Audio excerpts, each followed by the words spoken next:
शुक्लाम्बरधरम् विष्णुम् शशिवर्णम् चतुर्भुजम् प्रसन्नवदनम् ध्यायेत् सर्वविघ्नोपशान्तये व्यासम् वसिष्ठनप्तारम् शक्तेः पौत्रमकल्मषम्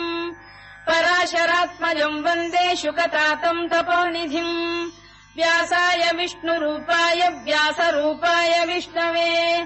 नमो वै ब्रह्मनिधये वासिष्ठाय नमो नमः अविकाराय शुद्धाय नित्याय परमात्मने सदैकरूपरूपाय विष्णवे सर्वजिष्णवे यस्य स्मरणमात्रेण जन्म संसारबन्धनात् विमुच्यते नमस्तस्मै विष्णवे प्रभविष्णवे ॐ नमो विष्णवे प्रभविष्णवे श्रीवैशम्पायन उवाच श्रुत्वा धर्मानशेषेण पावनानि च सर्वशः युधिष्ठिरः शान्तनवम् पुनरेवाभ्यभाषत युधिष्ठिर उवाच किमेकम् दैवतम् लोके किम् वाप्येकम् परायणम् स्तुवन्तः कङ्कमर्चन्तः प्राप्नुयुर्मानवा शुभम् को धर्मः सर्वधर्माणाम् भवतः परमो मतः किम् जपन्मुच्यते जन्तुर्जन्म संसारबन्धनात् श्रीभीष्म उवाच जगत्प्रभुम् देवदेवमनन्तम् पुरुषोत्तमम् स्तुवन्नाम सहस्रेण पुरुषः सततोत्थितः तमेव चार्चयन्नित्यम् भक्त्या पुरुषमव्ययम् ध्यायम् स्तुवन् नमस्यम् च यजमानस्तमेव च अनादिनिधनम् विष्णुम् सर्वलोकमहेश्वरम् लोकाध्यक्षम् स्तुवन्नित्यम् सर्वदुःखातिगो भवेत् ब्रह्मण्यम् सर्वधर्मज्ञम् लोकानाम् कीर्तिवर्धनम् लोकनाथम् महद्भूतम् सर्वभूतभवोद्भवम् एष मे सर्वधर्माणाम् धर्मोऽधिकतमो मतः यद्भक्त्या पुण्डरीकाक्षम् स्तवैरच्चेन्नरः सदा परमम् यो महत्तेजः परमम् यो महत्तपः परमम् यो महद्ब्रह्म परमम् यः परायणम् पवित्राणाम् पवित्रम् यो मङ्गलानाम् च मङ्गलम् दैवतम् देवतानाम् च भूतानाम् यो व्ययपिता यतः सर्वाणि भूतानि भवन्त्यादियुगागमे यस्मिंश्च प्रलयम् यान्ति पुनरेव युगक्षये तस्य लोकप्रधानस्य जगन्नाथस्य भूपते विष्णोर्नाम सहस्रम् मे शृणु पापभयापहम् यानि नामानि गौणानि विख्यातानि महात्मनः ऋषिभिः परिगीतानि तानि वक्ष्यामि भूतये ऋषिर्नाम्नाम् सहस्रस्य वेदव्यासो महामुनिः छन्दोऽनुष्टुप् तथा देवो भगवान् देवकीसुतः अमृतांशुद्भवो बीजम् शक्तिर्देवकी नन्दनः त्रिसामाहृदयम् तस्य शान्त्यर्थे विनियुज्यते विष्णुम् जिष्णुम् महाविष्णुम् प्रभविष्णुम् महेश्वरम् अनेकरूपदैत्यान्तम् नमामि पुरुषोत्तमम् अस्य श्रीविष्णोर्दिव्यसहस्रनामस्तोत्रमहामन्त्रस्य श्रीवेदव्यासो भगवान् ऋषिः अनुष्टुप्छन्दः श्रीमहाविष्णुः परमात्मा श्रीमन्नारायणो देवता अमृतांशुद्भवो भानुरिति बीजम् देवकी नन्दन श्रेष्ठेति शक्तिः उद्भवः क्षोभणो देव इति परमो मन्त्रः शङ्खबृन्नन्दकी चक्रीति कीलकम् शार्ङ्गधन्वा गदाधर इत्यस्त्रम् रथाङ्गपाणिरक्षोभ्य इति नेत्रम् त्रिसामासामजः सामेति कवचम् आनन्दम् परब्रह्मेति योनिः ऋतुः सुदर्शनकाल इति दिग्बन्धः श्रीविश्वरूप इति ध्यानम् श्रीमहाविष्णुप्रीत्यर्थे सहस्रनाम जपे विनियोगः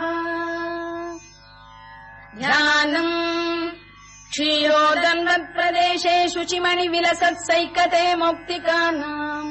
माला क्लुप्तासनस्थस्फटिकमणिनिभैर्मौक्तिकैर्मण्डिताङ्गः शुभ्रैरभ्रैरदभ्रैरुपरि विरचितैर्मुक्तपीयूषवर्षैः आनन्दीनः पुनीयादरिनलिन गदा शङ्खपाणिर्मुकुन्दः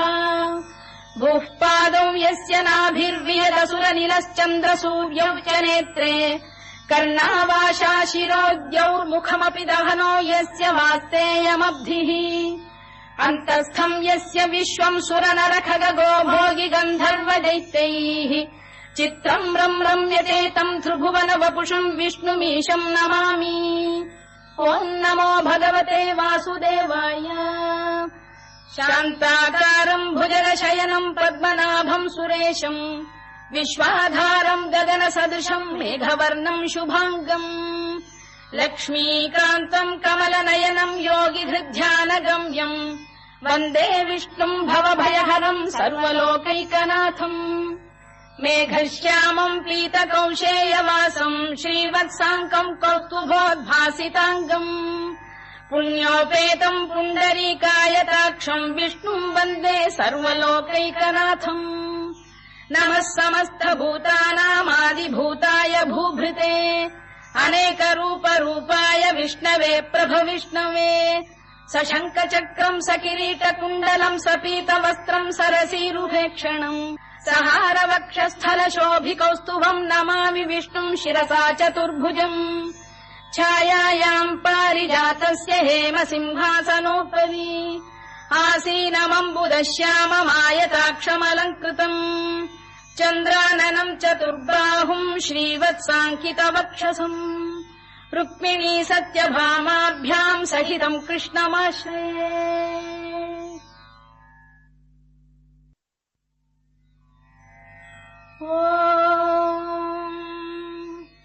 विश्वम् विष्णुर्वषत्कारो भूतभव्य भवत्प्रभुः भूतकृद्भूतवृद्भावो भूतात्मा भूतभावनः भूतात्मा परमात्मा च मुक्तानाम् परमागतिः अव्ययः पुरुषः साक्षी क्षेत्रज्ञोऽक्षर एव च योगो योगविदाम् नेता प्रधानपुरुषेश्वरः नारसिंहवपुः श्रीमान् केशवः पुरुषोत्तमः सर्वः शर्वः शिवस्थाणुर्भूतादिर्निधिरव्ययः सम्भवो भावनो भर्ता प्रभवः प्रभुरीश्वरः स्वयम्भूः शम्भुरादित्यः पुष्कराक्षो महास्वनः अनादिनिधनो धाता विधाता धातुरुत्तमः अप्रमेयो ऋषिकेशः पद्मनाभोऽमरप्रभुः विश्वकर्मा मनुस्पष्टा स्थविष्ठस्थविरो ध्रुवः अग्राह्यः शाश्वतः कृष्णो लोहिताक्षप्रदर्दनः प्रभूतस्त्रिककुब्धाम पवित्रम् मङ्गलम् परम् ईशानप्राणदप्राणो ज्येष्ठः श्रेष्ठः प्रजापतिः हिरण्यगर्भो भूगर्भो माधवो मधुसूदनः ईश्वरो विक्रमी धन्वी मेधावी विक्रमक्रमः अनुत्तमो दुराधर्ष्य कृतज्ञकृतिरात्मवान् सुरेशः शरणम् शर्म विश्वरेता प्रजाभवः अधः संवत्सरो व्यालप्रत्ययः सर्वदर्शनः अजः सर्वेश्वरः सिद्धः सिद्धिः सर्वादिरच्युतः वृषाकपिरमेयात्मा सर्वयोगविनिसृतः वसुर्वसुमनः सत्यः समात्मा संमितः समः अमोघः पुण्डरीकाक्षो वृषकर्मा वृषाकृतिः रुद्रो बहुशिरा बभ्रुर्विश्वयोनिः शुचिश्रवाः अमृतः शाश्वतस्थाणुर्वरारोहो महातपाः सर्वगः सर्वविद्भानुर्विश्वक्सेनो जनार्दनः वेदो वेदविदव्यङ्गो वेदाङ्गो वेदवित्कविः लोकाध्यक्षः सुराध्यक्षो धर्माध्यक्षकृताकृतः चतुरात्मा चतुर्व्यूहश्चतुर्दंष्टश्चतुर्भुजः भ्राजिष्णुर्भोजनम् भोक्ता सहिष्णुर्जगदादिजः अनघो विजयो जेता विश्वयोनिः पुनर्वसुः उपेन्द्रो वामनः प्रांशुरमोघः शुचिरूर्जितः अतीन्द्रः सङ्ग्रहः सर्गो धृतात्मा नियमो यमः वेद्यो वैद्यः सदा योगी वीरः माधवो मधुः अतीन्द्रियो महामायो महोत्साहो महाबलः महाबुद्धिर्महावीर्यो महाशक्तिर्महाद्युतिः अनिर्देश्य वपुः श्रीमान् अमे आत्मा महादृधृत् महेश्वासो महीभर्ता श्रीनिवासः सताङ्गतिः अनिरुद्धः सुरानन्दो गोविन्दो गोविदाम्पतिः मरीचिर्दमनो हंसः सुपर्णो भुजगोत्तमः हिरण्यनाभः सुतपाः पद्मनाभः प्रजापतिः अमृत्युः सर्वदृक्सिंहः सन्धाता सन्धिमान् स्थिरः अजो दुर्मर्शनः शास्ता विश्रुतात्मा सुरारिः गुरुर्गुरुतमो धाम सत्यः सत्यपराक्रमः निमिषो निमिषस्रग्वी वाचस्पतिरुदारधीः अग्रणीर्ग्रामणी श्रीमान् न्यायो नेता समीरणः सहस्रमूर्धा विश्वात्मा सहस्राक्षः सहस्रपात् आवर्तनो निवृत्तात्मा संवृतः सम्प्रमर्दनः अधः संवर्तको भङ्गिरनिलो धरणीधरः सुप्रसाद प्रसन्नात्मा विश्वधृक् विश्वभुग्विभुः सत्कर्ता सत्कृतः साधुर्जह्नुर्नारायणो नरः असङ्ख्येयो प्रमेयात्मा विशिष्टः शिष्टकृच्छुचिः सिद्धार्थ सिद्ध सङ्कल्पः सिद्धिदः सिद्धिसाधनः वृषाही वृषभो विष्णुर्वृषपर्वा वृषोदरः वर्धनो वर्धमानश्च विविक्तः श्रुतिसागरः सुभुजो दुर्धरो वाग्मी महेन्द्रो वसुदो वसुः नैकरूपो बृहद्रूपः शिपिविष्टप्रकाशनः ओजस्तेजोऽब्जुदिधरः प्रकाशात्मा प्रतापनः ऋद्धस्पष्टाक्षरो मन्त्रश्चन्द्रांशुर्भास्करद्युतिः अमृतांशुद्भवो भानुः शशबिन्दुः सुरेश्वरः औषधम् जगतः सेतुः सत्यधर्मपराक्रमः भूतभव्यभवन्नाथ पवनः पावनो नरः कामः कामकृत्कान्तः कामः कामप्रदप्रभुः युगादिकृद्युगावर्तो नैकमायो महाशनः अदृश्यो व्यक्तरूपश्च सहस्रजिदनन्तजित् इष्टो विशिष्टः शिष्टेष्टः शिखण्डी नघुषो वृषः क्रोधः क्रोधकृत्कर्ता विश्वबाहुर्महीधरः अच्युत प्रथित प्राण प्राणदो वासवानुजः अपाम् निधिरधिष्ठानमप्रमत्त प्रतिष्ठितः स्कन्द स्कन्दधरो धुर्यो वरदो वायुवाहनः वासुदेवो बृहद्भानुरादिदेवः पुरन्दरः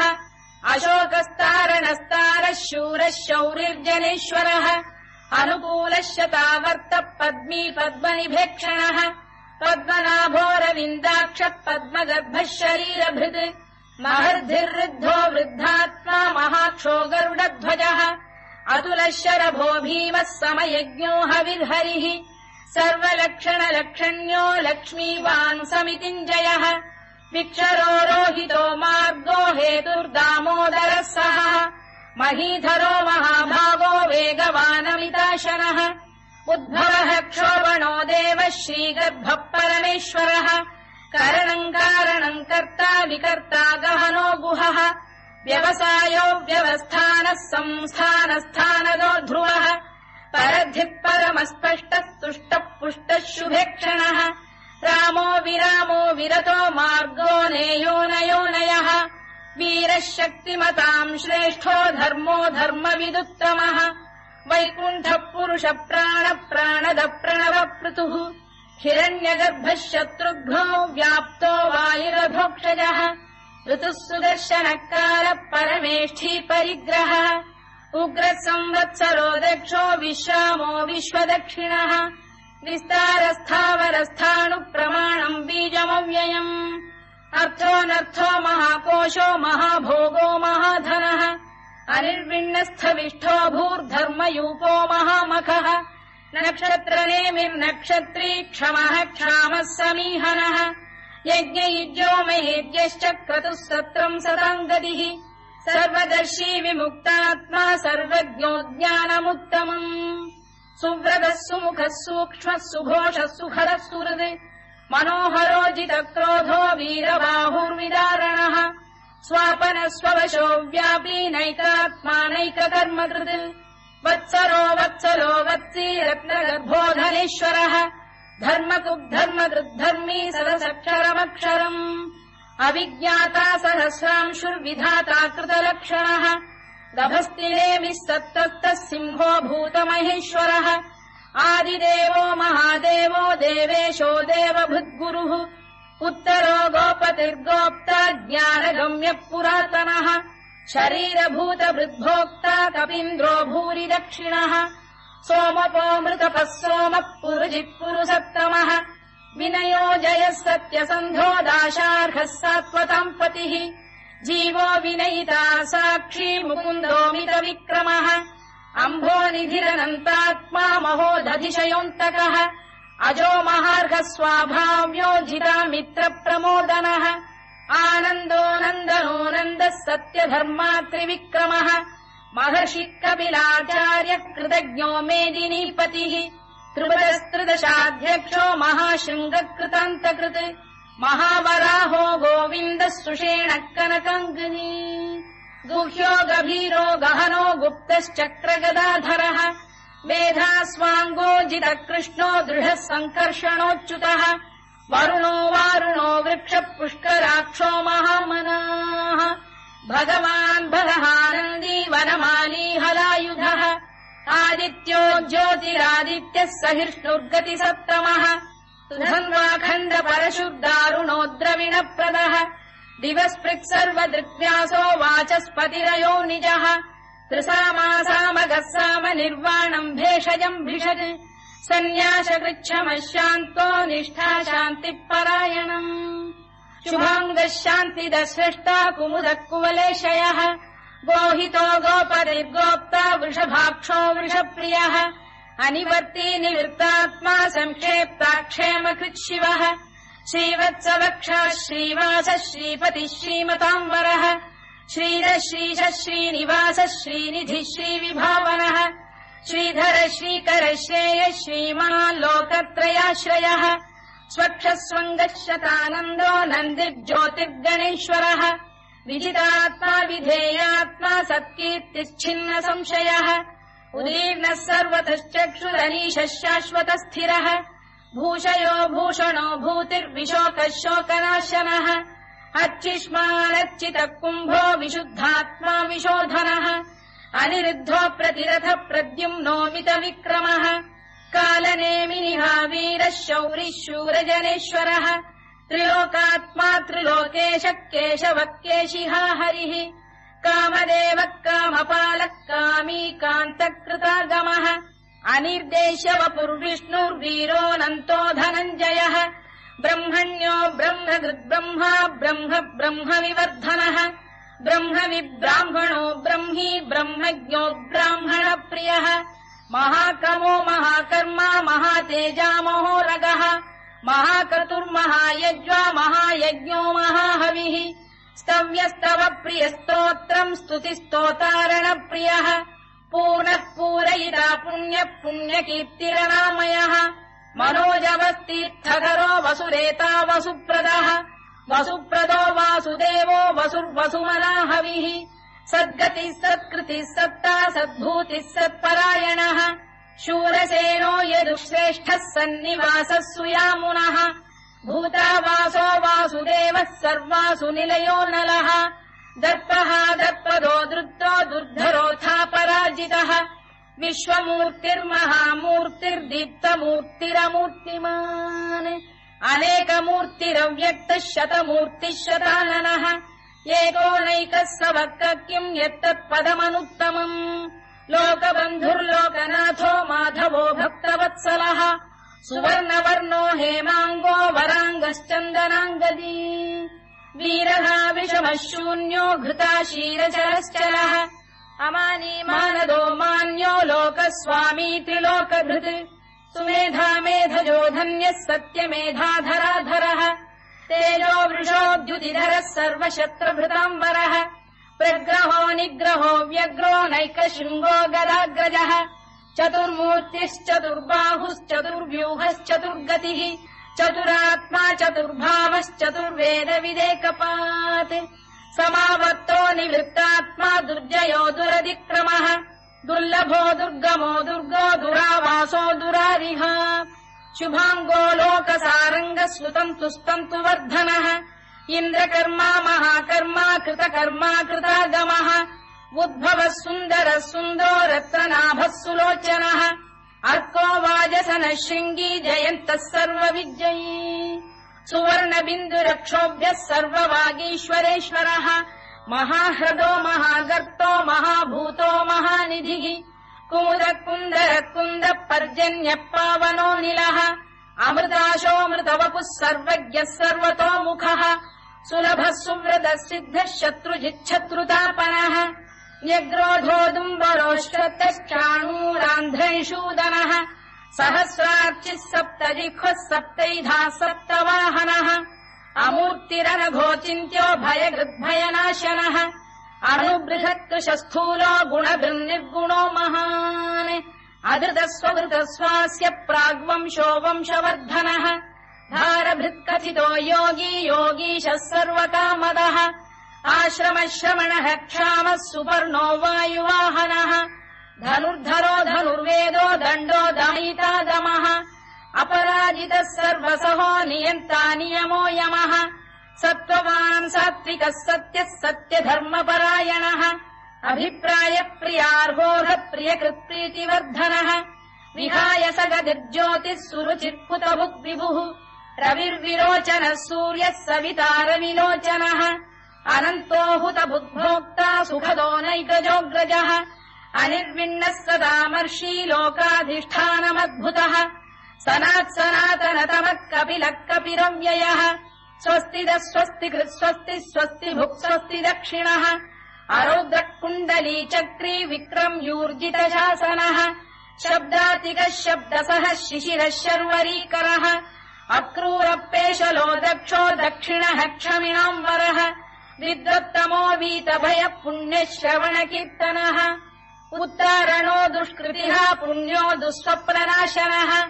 वीरः रक्षणः सन्तो जीवनः पर्यवस्थितः अनन्तरूपोऽनन्तः श्रीर्जितमन्युर्भयापहः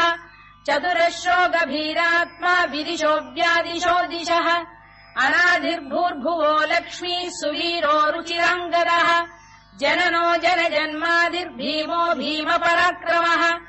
आधारनिलयो धाता पुष्पहास प्रजागरः ऊर्ध्वगः सत्पथाचार प्राणद प्रणवप्रणः प्रमाणम् प्राणनिलय प्राणभृत्प्राणजीवनः तत्त्वम् तत्त्वविदेकात्मा जन्ममृत्युजरातिगः भूर्भुवः स्वस्तरुस्तारः सविता प्रपितामहः यज्ञो यज्ञपतिर्यज्वा यज्ञाङ्गो यज्ञवाहनः यज्ञभृद्यज्ञकृद्यज्ञी यज्ञभुग्यज्ञसाधनः यज्ञान्तकृद्यज्ञगुह्यमन्नमन्नाद एव च आत्मयोनिः स्वयम् जातो वैखानः सामगायनः देवकीनन्दनः स्रष्टा क्षितीशः पापनाशनः शङ्खबृन्नन्दकी चक्री शार्ङ्गधन्वा गदाधरः तथाङ्गपाणिरक्षोभ्यः सर्वप्रहरणायुधः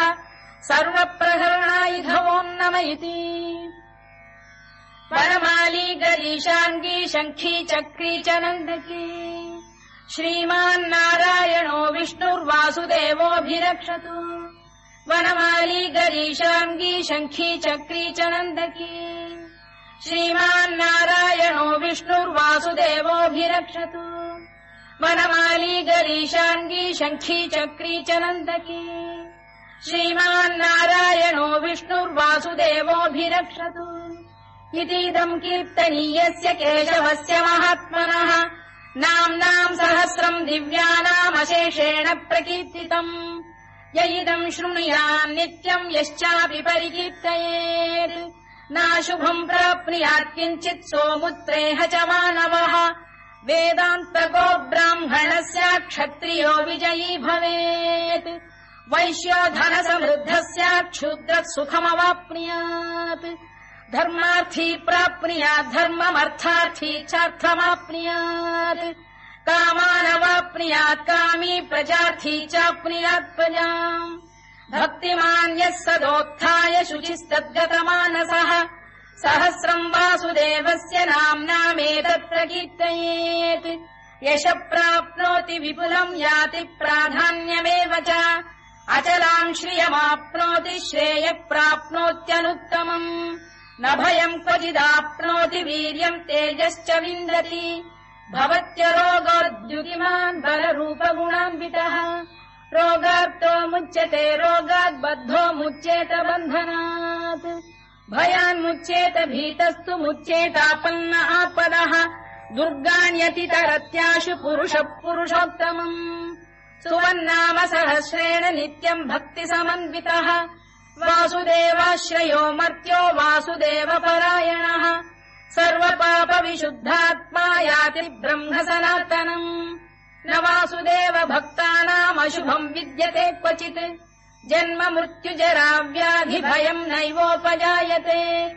इमम् स्तवमधीयानः श्रद्धा भक्ति समन्वितः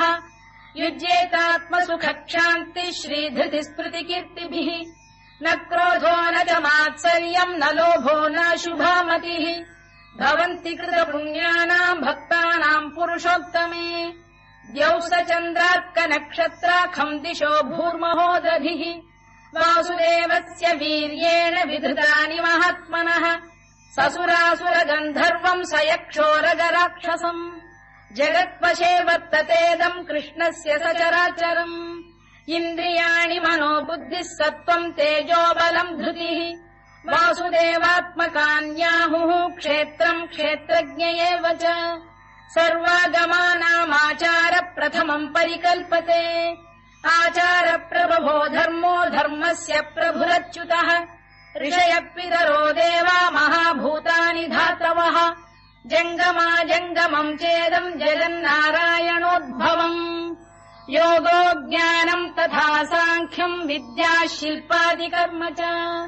वेदाः शास्त्राणि विज्ञानमेतत् सर्वम् जनार्दनात् एको विष्णुर्महद्भूतम् पृथग्भूतान्यनेकशः